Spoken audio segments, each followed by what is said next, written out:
이스라엘에는 왕이 필요가 없습니다. 왜냐하면 하나님이 신이 왕이시기 때문입니다. 근데 왕이 되려던 자가 한 사람 있었습니다. 아비멜렉, 기드온의 아들입니다. 아비멜렉이 이런 그 획책을 한 것은 아버지 기드온의 영향이 큽니다. 기드온은 전투에서 미디안과의 전투에서 크게 승리한 뒤에 이스라엘 백성들이 왕이 되어달라고 부탁을 할때 입으로는 아니요라고 말을 하지만 실상은 이미 왕처럼 사는 모습을 볼 수가 있습니다.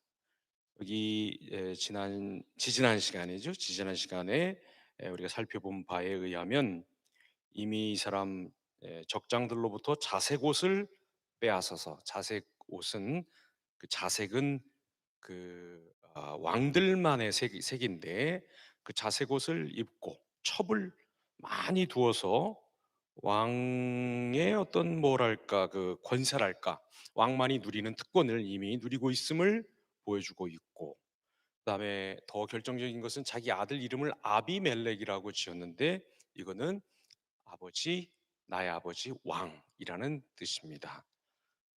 아비멜렉은 이렇게 사사도 아니면서 아무튼 이스라엘의 왕이 되려고 하는 획책을 하고 하나님께서 이것을 막으시는데 이때 막으실 때 세 가지를 쓰십니다. 하나는 가일의 혀입니다. 이 세겜이라고 하는 것은 아비멜렉 외가에 힘이 미치던 곳입니다. 아비멜렉은 세겜 사람들 앞에서 요소를 늘어놓음으로써 왕이 될 수 있었습니다. 2절, 3절 청하노니 너희는 세겜의 모든 사람들의 귀에 말하라. 여룻바알의 아들 70명이 다 너희를 다스림과 한 사람이 너희를 다스림이 어느 것이 너희에게 나으냐. 또 나는 너희와 골육임을 기억하라 하니 이런 말씀이 나옵니다. 어, 세겜 사람들은 이 아비멜렉의 선동을 듣고 기드온에게 신전, 이 바알 브릿이라고 하는데 아마 이것은 세겜 사람들이 이 세겜 지역에서 섬기던 바알 종교의 변형인 것 같습니다. 뭐 뭐라 그러죠? 그 무슨 그 남묘호랑개교, 창가학회 이런 것들이 뭐 또 이렇게 변형돼서 뭐 또 어디서 뭘로 섬기고 또 저 지역에 가면 또 뭐라고 부르고 하는 그런 것 보면 우리가 어렵지 않게 알 수가 있습니다. 이 그 세겜에 있는 그 바알브릿이라고 하는 신전에서 은 70개를 내어주는 모습을 4절 보면서 보면 알 수가 있습니다. 아비멜렉은 이거를 사병들을 이 돈으로 사병들을 모집을 해서 형제 70명을 죽입니다. 죽이는데 굉장히 그 70명을 죽였다는 거 그것 자체보다도 더 우리가 좀 눈여겨봐야 할 게 뭐냐면 그 5절에 오브라에 있는 그의 아버지의 집으로 가서 여룻바알의 아들 곧 자기 형제 70명을 거기 한 바위 위에서라고 말한 대목을 좀 보시기 바랍니다. 왜냐하면 이 말을 나중에 요담도 얘기할 때 이 말을 빠뜨리지 않고 씁니다. 한 바위 위에서. 그러니까 쉽게 얘기해서 이거는 굉장히 지금 강조하고 있는 말입니다. 왜 이 한 바위 위에서 죽였다고 하는 것을 강조를 할까요? 70명을 한 바위에서 죽였기 때문에 아닙니다. 이 한 바위라고 하는 말이 시사하는 바가 있어서 그렇습니다. 그거를 알려면 우리가 사무엘상 14장 33절을 한번 봐야 합니다. 사무엘상 14장 33절 구약성경 429페이지쯤에 있습니다. 찾으신 줄 알고 제가 읽겠습니다. 무리가 사울에게 전하여 이르되 보소서 백성이 고기를 핏째 먹어 여호와께 범죄하였나이다. 사울이 이르되 너희가 믿음 없이 행하였도다. 이제 큰 돌을 내게로 굴려오라 하고 요 돌이 요 큰 바위가 한 바위가 왜 중요하냐면 바로 여기서 짐승 등등을 잡아 신에게 제사하는 바로 그런 제단이 되는 곳이기 때문에 그렇습니다. 근데 아까 보는 것처럼 바알브릿이라고 하는 신전을 세겜에 두었다라고 하는 말로 봐서 이 사람들이 무슨 그 한 바위에서 이 아비멜렉이 한 바위에서 무슨 뭐 여호와께 번제를 드리려고 했던 것이 아니라 벌써 기드온이 무너뜨렸던, 기드온이 없앴던 그 바알의 제단이 기드온이 죽고 나서 이런 혼란을 틈타 그 어느 시점에선가 이미 이 지역에, 여기 오브라 지역에 이 누굽니까? 기드온의 본거지죠. 이 본거지에 기드온이 없앴던 바알의 제단이 은근슬쩍 들어와 있는 모습을 우리가 볼 수 있는 것입니다. 그러니까 아비멜렉이 왕이 되려고 하는 것은 단순히 정치적인 문제가 아니고 이게 어떤 문제냐면 영적인 문제인 거예요. 왕이 필요 없다. 하나님이 우리의 왕이시다. 하나님께서 친히 우리를 모으시고 기르시고 보호하시고 인도에 나가신다고 하는 이스라엘 신앙의 가장 중요한 핵심 요소가 이미 벌써 여기에 타협이 들어오고 이게 무너지고 이게 썩어 나가고 있던 거예요. 이런 속에서 자연스럽게 왕이 돼야 되겠다 하는 아비멜렉의 획책이 나온다 하는 것을 알아야 합니다. 그리고 바로 이때 가일이라고 하는 자가 세겜에 등장합니다. 에벳의 아들 가일이다 이렇게 얘기하고 있습니다. 그렇죠? 여기 23절, 24절, 26절 한번 보겠습니다. 에벳의 아들 가알, 죄송합니다. 가알이라고 말했는데 에벳이라고 하는 히브리 말은 종이라는 뜻입니다. 가알이라고 하는 말은 어글리 이런 소리입니다. 못난 놈 이런 소리입니다. 지긋지긋한 놈. 아이, 우리 요새 뭐 젊은 사람들이 하는 말로 하면 뭐 아무튼 이 이름 자체가 벌써 불길합니다. 이 가알이라고 하는 사람이 에벳의 아들 가알이 등장한다는 것 자체가 이스라엘에는 별로 지금 좋은 조짐이 아닙니다. 종놈의 자식 하나가 나오는 것입니다. 이 자가 그 무리들, 그의 형제라고 말했는데 이거는 말하자면 이게 조직 폭력배 같이 이 비류들, 아주 비천한 사람들입니다. 이런 사람들을 끌고 다녔는데 이런 사람들과 함께 어디에 나타나냐면 바로 세겜에 나타납니다. 그리고 바로 아비멜렉이 했던 것처럼 세겜 사람들을 그 혀로 꼬시기 시작합니다. 뭐라고 얘기합니까? 아니 뭐 아비멜렉이 뭐라고? 이 아비멜렉이 이 세겜을 직접 통치한 게 아니라 스불이라고 하는 자기 신복을 심어서 거기를 다스리게 했는데, 아니 스불이 뭐라고 여러분은 이런 자들의 통치를 받고 있습니까? 라고 아비멜렉이 그렇게 말했던 것처럼 그 세치혀를 놀려서 이 세겜 사람들의 마음을 흔듭니다. 그리고 아비멜렉 나와보라고, 자기랑 한판 붙자고 이렇게 얘기를 하는데, 앞으로 될 일들을 우리가 본문을 시간이 없어서 다 못 읽었습니다만 쭉 읽어 나가다 보면 이 가알이라고 하는 자가 아비멜렉을 맞서서 싸우는데, 그 앞서서 싸운다 이렇게 말하고 있는데, 그 앞서서라고 하는 말은 제일 앞장서서 싸운다는 뜻도 있지만 사람들이 지켜보는 데서 싸운다라고 하는 그런 말도 있습니다. 순전히 뭐라 그래야 될까? 체면과 그 으스대는 거, 뭐 이런 것으로 움직이는 사람이었다고 하는 것을 우리가 어렵지 않게 알고 있는데, 이 사람 가알이라고 하는 사람의 싸움 실력이 아주 형편없어서 아비멜렉에게 애들 말로 그냥 완전히 털리는 모습을 볼 수가 있습니다. 그야말로 구찌 파이터죠. 입으로만 싸우는 사람. 하지만 이 가알은 아주 혀를 잘 놀렸던 사람입니다. 아비멜렉이 세겜에서 성공했던 것처럼 바로 가알도 세겜에서 어느 정도 성공합니다. 두 번째로 하나님께서 쓰시는 것이 있습니다. 그것은 수불이라고 하는 아비멜렉 신복의 화, 앵거. 말씀드린 것처럼 아비멜렉은 세겜을 직접 통치하지 않습니다. 여기 22절에 보면 아비멜렉이 이스라엘을 다스린 지 3년이라고 말했는데 이스라엘 전체를 다스린 게 아닙니다. 여러분 본문을 쭉 살펴보시면 겨우 한 4도시 정도를 다스렸던 것을 알 수가 있습니다. 그리고 특별히 이 세겜이라고 하는 것은 스불이라는 사람에게 넘겨서 대리 통치하도록 합니다. 이 자가 28절에 보니까 에벳의 아들 가알이 이르되 아비멜렉은 누구며 세겜은 누구이기에 우리가 아비멜렉을 섬기리요 그가 여룻바알의 아들이 아니냐 그의 신복은 스불이 아니냐 이렇게 얘기하고 있습니다. 이게 열등감 많은 사람은 객관적인 사실을 얘기해도 화를 냅니다.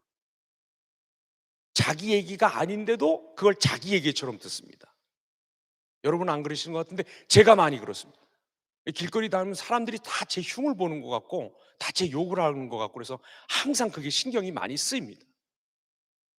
그래서 저는 요번 그 코로나 이 시대를 맞아서 참 하나 감사한 게 있는데 이 마스크를 쓰고 다니는 거. 저는 이게 마스크에 평상시에 모자를 쓰고 다니는데 그렇게 하면 그냥 진짜 세상을 안 보고 살 수가 있습니다. 안 듣고 살 수도 있고. 그래서 전 참 좋아서 앞으로도 마스크는 그냥 계속 썼으면 하는 그런 마음이 좀 있습니다. 객관적인 얘기를 한 거잖아요. 신봉 맞잖아요. 그런데 그 얘기에 지금 화가 발끈하게 나는 것입니다. 가알은 아비멜렉한테 가서 이렇게 지금 세겜을 칠 묘수 매복 작전을 얘기해 줍니다. 스불이죠. 스불이 아비멜렉에게 그렇게 한 거죠. 이 작전이 맞아 들어가서 가알이 크게 불리해진 순간 두 번이나 가알의 판단력을 흐리게 하는 말을 합니다. 36절에 보니까 이렇게 말을 합니다. 가알이 그 백성을 보고 스불에게 이르되 보라 백성이 산 꼭대기에서부터 내려오는도다 하니 스불이 그에게 이르되 내가 산 그림자를 사람으로 보았느니라 하는지라. 지금 아비멜렉이 가알을 혼내주기 위해서 오고 있는데 그 산에서 내려오는 사람들을 보고 공격을 하네 선공을 하네 라고 이렇게 이 가알이 겁을 내고 있으니까 스불이 자기가 화가 났지만 이 가알이라고 하는 자를 잡는 데는 자기보다는 아비멜렉이 더 힘이 세고 더 효과적일 것 같으니까 이 가알을 거짓말로 안도시키면서까지 작전을 씁니다. 묘수를 씁니다. 뭐라고 얘기합니까? 네가 산 그림자를 잘못 봤다 하고 얘기합니다. 그리고 또 매복 부대원들이 세겜 성을 향해서 몰려오고 있는데도 성문을 향해서 심지어는 가까이 오고 있는데도 38절에 보니까 뭐라고 했냐면 스불이 그에게 이르되 내가 전에 말하기를 아비멜렉이 누구이기에 우리가 그를 섬기리요 하던 그 입이 이제 어디 있느냐 이들이 내가 업신여기던 그 백성이 아니냐 청하노니 이제 나가서 그들과 싸우라 하니라고 말합니다. 이 가알 무서운 사람이죠. 화가 났지만 이 화를 앞에서 풀지 않고 앞에서 바라지 않고 뒤로 가서 작전을 세워서 아주 한 단계 한 단계씩 이 가알을 몰락의 길로 인도해내고 있습니다. 이 승리로 인해서 스불은 가알 세겜에서 어, 이 가알이 축출이 되는 거죠. 근데 이 더 중요한 것은 뭐냐면 이런 승리를 거두자 아비멜렉이 군사적으로 굉장히 과도한 확신을 갖게 됩니다. 가알을 축출했으면 됐지. 구체적으로는 사실 실제적으로는 아비멜렉 자신에게 무언가 반역의 구체적인 일을 하지 않은 세겜 사람들을 죽이고 성을 헐고 거기다가 소금을 뿌립니다. 이 구약 성경에 보면 반역하는 거를 누룩에 많이 비교했습니다. 그래서 사실 누룩이라고 하는 것이 성경에서는 그다지 뭐 한 80, 90%는 좋은 의미로 쓰이질 않습니다. 그 중에 하나가 나쁜 뜻의 하나가 반역인데 여러분 누룩은 소금 있는 곳에서는 발효를 못합니다. 그래서 바로 이 성을 정복하고는 재정복하고는 자기 성이 이 내 영향력이 여기 미친다 하는 뜻에서 반역이 여기서는 더 이상 용납되지 않는다는 뜻에서 소금을 뿌리는 모습을 볼 수가 있습니다. 그리고 세겜 사람들이 엘블릿, 이 엘이라고 하는 말은 하나님 신, 가시라고 하는 소리고, 블릿이라고 하는 것은 약속, 언약이라는 뜻입니다. 그래서 언약의 신이라고 하는 건데, 이게 하나님을 뜻하는 게 아니라 아까 저기 9장 앞쪽 4절에서 바알 브릿이 세겜에서 섬기던 바알 종교의 변형이듯이, 엘브릿은 여기 또 이 지역 사람들이 바알 종교를 이렇게 변형해서 섬기는 모습이라고 우리가 볼 수가 있습니다. 여기 엘브릿으로 들어가니까 여기서 1000명을 태워 죽이는 모습을 볼 수가 있습니다. 하나님께서 두 번째, 스불의 화를 통해서, 스불의 열등감을 통해서 아비멜렉을 막으시는 모습을 볼 수가 있습니다. 마지막으로 여인의 도울입니다. 자, 참 사람이 이상합니다. 뭘 좀 한번 승리하면, 뭘 좀 성공하면 그쯤에서 그칠 줄 알아야 되는데, 이 아비멜렉이라고 하는 자가 굉장히 우쭐해진 겁니다.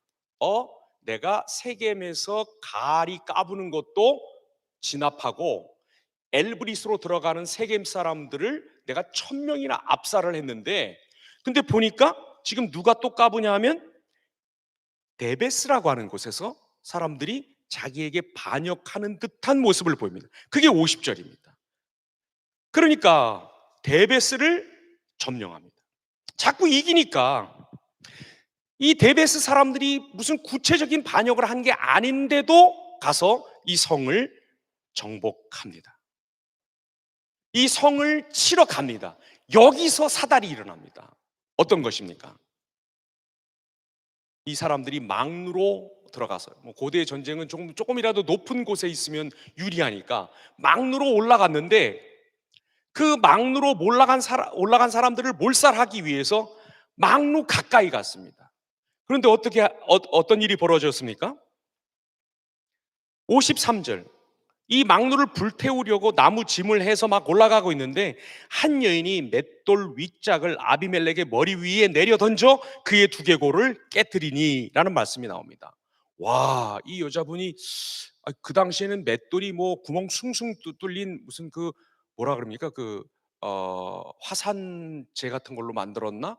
아니 무슨 경량 뭔가? 맷돌 윗짝 드실 수 있겠어요, 우리 자매님들?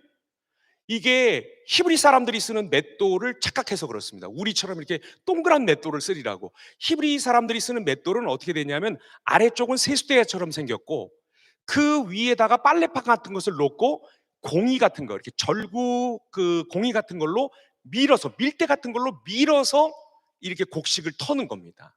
그러니까 갖고 올라가기 좋고 던지기도 좋은 겁니다. 2차 세계대전 당시 독일 나치가 쓰던 수류탄 비슷하게 생긴 겁니다. 그걸 들고 올라가서 아래에서 올라오고 있는, 망루를 불태우기 위해서 올라오고 있는 아비멜렉에게 내어 던진 겁니다. 그러니까 두개골이 맞아 쪼개진 모습을 볼 수가 있습니다. 그러니까 여자 손에 맞아서 죽었다는 말을 진짜 죽기보다 싫으니까 부관에게 명령합니다. 재미있는 것은 이 히브리 말로 여자라고 하는 말이 이샤입니다. 그리고 불이 애쉬입니다. 이 히브리 말은 자음, 이게 모음을 적지 않고 자음만을 가지고 거기다가 문맥을 보면서 모음을 갖다가 붙이는 그런 형태로 되어 있기 때문에 이응시옷만 있는 겁니다. 이샤나 애쉬나 아주 비슷하게 들리는 겁니다. 근데 여러분, 요담이 예언을 할 때 어떤 예언을 했습니까? 우리 한번 봅시다. 9장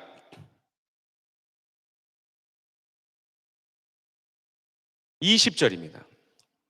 9장 20절 제가 한번 읽겠습니다. 그렇지 아니하면 아비멜렉에게서 불이 나와서 세겜 사람들과 밀로의 집을 살을 것이요, 세겜 사람들과 밀로의 집에서도 불이 나와서 아비멜렉을 살을 것이니라 하고, 요대로 된 것입니다. 여자가 던진 맷돌의 윗짝, 마치 절구 공이처럼 생긴 그것에 맞아서 왕이자 교만의 상징인 머리 두개골의 뼈가 짝 하고 갈라진 이 아비멜렉의 죽음은 바로 요담이 얘기한 이 그 예언, 세겜 사람들과 밀로의 집에서도 불이 나와 아비멜렉을 살을 것이다. 불이 살을 것이다. 돌에 맞아 죽었는데 왜 불이라고 했는가? 바로 그 이샤, 한 여자에게서 나온 그 불과 같이 뜨거운 돌, 애쉬, 여기에 맞아서 아비멜렉이 죽는 모습을 우리에게 보여주고 있습니다. 왕이 될 필요도 없었고 되지 말았어야 하는 자를 하나님께서 끌어내리시기 위해서 사람의 혀도 쓰시고 화도 쓰시고 돌도 쓰시는 모습을 볼 수가 있습니다. 자, 2절, 9장 2절에 보면 청하노니 너희는 세겜의 모든 사람들의 귀에 말하라. 여룹바알의 아들 70명이 뭐 이런 말씀이 있죠. 그리고 3절에 보면 그의 어머니의 형제들이 골육이라고도 말하고 형제라고도 말하고 이러면서 서로 추어 세우던 아비멜렉과 세겜 사람들이 틀어집니다. 왜 틀어집니까? 23절에 보면 하나님이 아비멜렉과 세겜 사람들 사이에 악한 영을 보내심에 세겜 사람들이 아비멜렉을 배반하였으니 하는 말씀이 나옵니다. 요담이 저주해서 아비멜렉이 죽은 것이 아니라 하나님께서 그 모든 것들을 쓰셔서 아비멜렉을 멸하시는 모습을 볼 수가 있습니다. 우리가 잘못 생각하면 안 됩니다.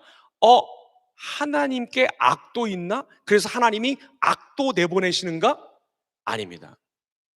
그 출애굽기 보면 하나님께서 자꾸 그 바로의 마음을 강하게 했다, 고집스럽게 했고 완고하게 해서 하나님의 말씀을 안 듣도록 하셨다 하는 말씀이 나오는데 그 말씀을 보고 하나님이 한편으로는 사람의 마음을 완악하게 하고 또 한편으로는 벌을 주시는가? 이게 뭐지? 하나님 안에는 그럼 선과 악이 같이 있는 건가? 이거 너무 복잡하고 머리가 어지러지하다 이렇게 생각할 수가 있는데 전혀 그렇게 생각하면 안 됩니다. 하나님 밖에, 하나님 외에 하나님과 맞설 만큼의 악한 힘이 있다고 하면 하나님은 이미 하나님이 아니십니다. 심지어 악도, 결핍도, 죽음도, 어둠도, 추위도 하나님의 묵인 아래, 하나님의 허락 아래에서 일어나는 것이어야만 하나님이 되시는 것입니다. 하나님 밖에 이것이 있어서 하나님은 선신이고 뭐 어떤 밖에 이렇게 악신이 있다. 하나님은 질서의 신이고 여기 카오스가 있다. 하나님은 빛의 신이고 어둠이 있다. 이렇게 해서 선신과 악신이 지금 세상 속에서 싸우고 있어서 세상이 이렇게 어지럽고 우리 인생이 이렇게 꼬이고 그래서 액 때문에서 풀어야 되고 살을 날려야 된다. 이렇게 생각하시면 큰일 납니다. 그런 게 존재하지 않습니다. 오직 하나님 한 분뿐입니다. 얼마나 한 분뿐이냐 하면 심지어 악과 죽음도 하나님이 보내신 것처럼 얘기할 수밖에 없을 정도로 세상에는 사랑이 많으시고 선하시고 정의로우신 하나님 한 분밖에 계시지 않는 것입니다. 이것을 얘기하려다 보니까 얘가 망한 것도, 얘가 이렇게 꼬라박는 것도 하나님이 내셨다. 바로가 하나님께 감히 맞서서 할 테면 한번 해보시든가. 이러면 바로가 신이죠. 하나님이 하나님 유일신 아닌 거죠. 그러니까 그 하나님의 하나님 되심을 높이기 위해서 바로가 말 안 들은 것도 하나님이 허락해줘서 그렇다 라고 밖에는 말할 수가 없는 것입니다. 한 가지 적용하고 마치겠습니다. 왕이 될 수가 없는데 왕이 되려고 하다가 여인이 한번 던져본 맷돌, 그것도 전체도 아니고 위 밀대에 맞아 죽는 운명. 교만과 왕이라고 하는 것, 다음 시간에도 보겠습니다만 머리라고 하는 말은 바로 그런 으뜸이다 하는 건데 그 교만이 두 조각 나서 깨져 죽어버린 이 비참한 운명에 우리가 들어가면 안 될 텐데 이런 운명에서 우리를 건져주신 분이 계십니다. 우리를 대신해서 우리가 왕이 아님에도 자꾸 우리가 왕이라고 하는 착각과 이 실성한 마음을 가지고 자꾸 하나님께 반역하는 그 반역의 죄악을 우리 자신, 우리가 받아야 벌 받아야 하는 그곳에서 대신 받고 돌아가신 분이 계십니다. 우리가 더 이상 실성한 왕게임 하지 않고 하나님과 사람의 종으로 살도록 힘주시는 성령님이 계십니다. 이렇게 얘기하면 그거 잘 안 되던데요. 내가 왕이 아니고 종이구나 라고 자꾸 생각해도, 자꾸 되뇌어도 안 되던데요. 그렇게 살아보려고 하는데 어떤 때는 되는데 옆에서 사람들이 막 약 올리고 그걸 악용하고, 종이시라면서요? 그럼 오늘 저 대신 약을 한번 해보시든가, 제가 휴가 가야 되니까 이걸 좀 대신 맡아서 해보시든가. 이렇게 약 올리는 사람들 앞에서, 아니 너무나 극악하게 나를 오랫동안 괴롭힌 사람 앞에서는 이게 흔들리고 안 되는데 내가 어떻게 하면 좋습니까? 이렇게 생각하는 분들이 많이 계십니다. 근데 여러분, 우리가 하나님께, 죄라고 하는 것은 왕이 아닌데 왕인 줄 알고 있는 미침이고, 미친 것이고 실성한 것이고, 죄라고 하는 것은 우리가 하나님의 자리에 대신 들어가서 하나님 노릇하려고 하는 반역인데, 이게 기도 몇 번으로 우리 인생에서 해결될 문제겠습니까?